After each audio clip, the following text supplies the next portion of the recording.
Hi, and welcome to a special episode of Making Things. One, it's the first time you get to see my ugly mug, and the second is we're in my new workshop. So this is what has been taking up my time for the last couple months.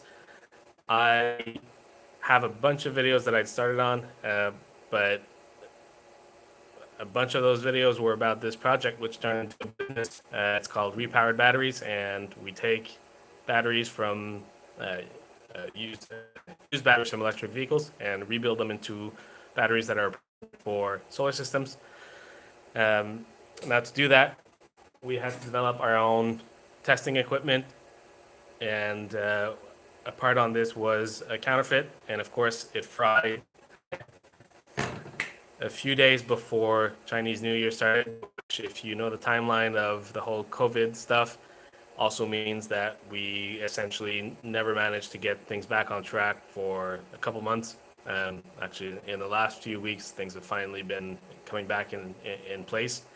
But another project we'd worked on was this tiny little spot welder.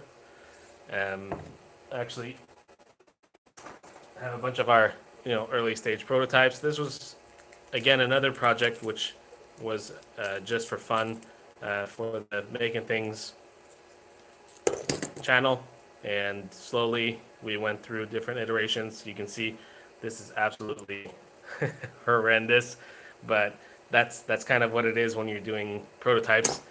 Um, Hit and miss, and the spot welder ended up keeping us busy for the last couple of months, and it came into something that looks way more professional. Um, and I'll just take apart this clamshell. And so what it does is it's a tiny little portable unit with no extra wires. And the reason for that is to try and keep heat down, but also the construction is incredibly inexpensive to keep costs down so that we can have a lot of the welders on hand so that as they do heat up, because that's unavoidable, we can just rotate between the devices.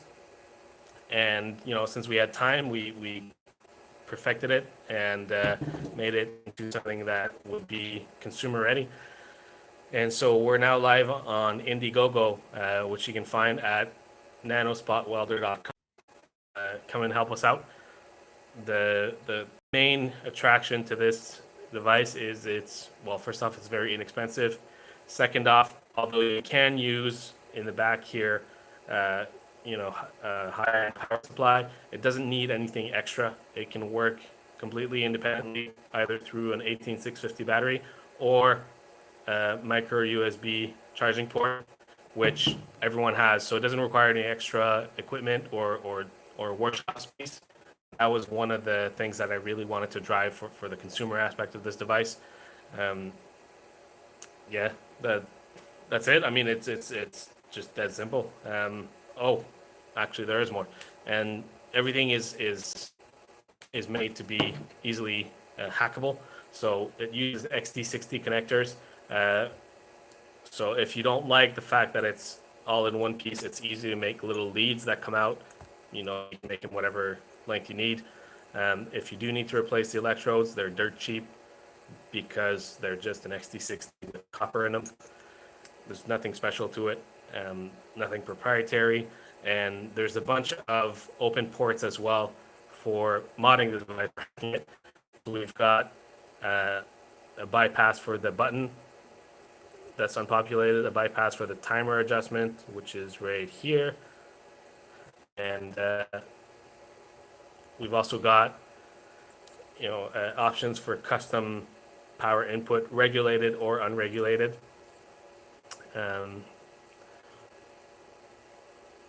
and our plan is actually to use the the kind of customization features out of these so that we can be welding entire packs all at once. Uh, that's pretty much the gist of it. I mean, tiny little thing, and it goes for right now the Indiegogo price is for an entire kit, including supercapacitors, which are not these, but actually some better ones we managed to get a deal on, is $55 for a kit. Um, each of So it's a fantastic value offer as well. So I really hope you'll check it out. Even if it's not to buy the device, at least come and check out our project. Been working really hard on it and love to hear from you guys. Thanks.